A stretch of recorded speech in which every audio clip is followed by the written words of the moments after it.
ഹൗസിനുള്ളിൽ ചില ആളുകൾ വരും. അവർക്ക് ആ ഹൗസിനുള്ളിൽ നിന്ന് എന്തോ കണ്ടുപിടിക്കാനുണ്ട് എന്ന് ലാലേട്ടൻ പറഞ്ഞു തീർന്നില്ല.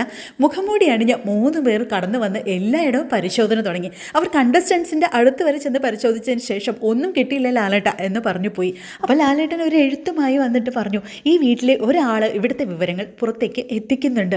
അത് മോശമല്ലേ? കാരണം നമ്മൾ ഇത്രയും കഷ്ടപ്പെട്ട് 100-400 ആൾക്കാർ ഇതിൻ്റെ പിന്നിൽ വർക്ക് ചെയ്യുന്നതാണ്. അവരുടെ പരിശ്രമം അവർക്ക് മുമ്പേ പുറംലോകത്തെത്തുക, അല്ലെങ്കിൽ അതിൻ്റെ ഒരു ആകാംക്ഷ ഓഡിയൻസിന് ഇല്ലാതാക്കുന്നത് മോശമല്ലേ?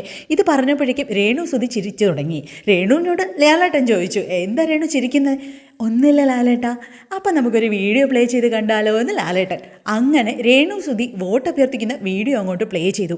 അയ്യോ, എല്ലാവരുടെയും മുഖത്ത് ഭയങ്കര അമ്പരപ്പായിരുന്നു. എല്ലാ കണ്ടസ്റ്റൻസും അങ്ങോട്ടും ഇങ്ങോട്ടൊക്കെ സംസാരിക്കുന്നുണ്ടായിരുന്നു എന്തൊക്കെയോ. രേണു സുധിക്കാണെങ്കിൽ വെട്ടിയിട്ട മുഖത്ത് ചോരയില്ല. എന്താ രേണു ഇതെല്ലാം? അപ്പോൾ രേണുവിൻ്റെ കയ്യിൽ മൊബൈലുണ്ടോ ഇതൊക്കെ ഷൂട്ട് ചെയ്യാൻ? ലാലേട്ടൻ ചോദിച്ചു. ഇല്ല ലാലേട്ട, തെറ്റാണെന്ന് എനിക്കറിയാം ലാലേട്ട. ഇതെൻ്റെ കസിൻ എടുത്തതാ ലാലേട്ട, എനിക്കറിയില്ല ലാലേട്ട. ബിഗ് ബോസിനകത്തുള്ളവർക്കും പുറത്തുള്ളവർക്കും ഇങ്ങനെ ഒരു വീഡിയോസ് ടെലികാസ്റ്റ് ചെയ്ത് ഓഡിയൻസിനെ വെറുതെ കൺഫ്യൂഷനിലാക്കുന്നതിന് വാണിംഗ് കൊടുത്തിട്ടാണ് ലാലേട്ടൻ പോയത്.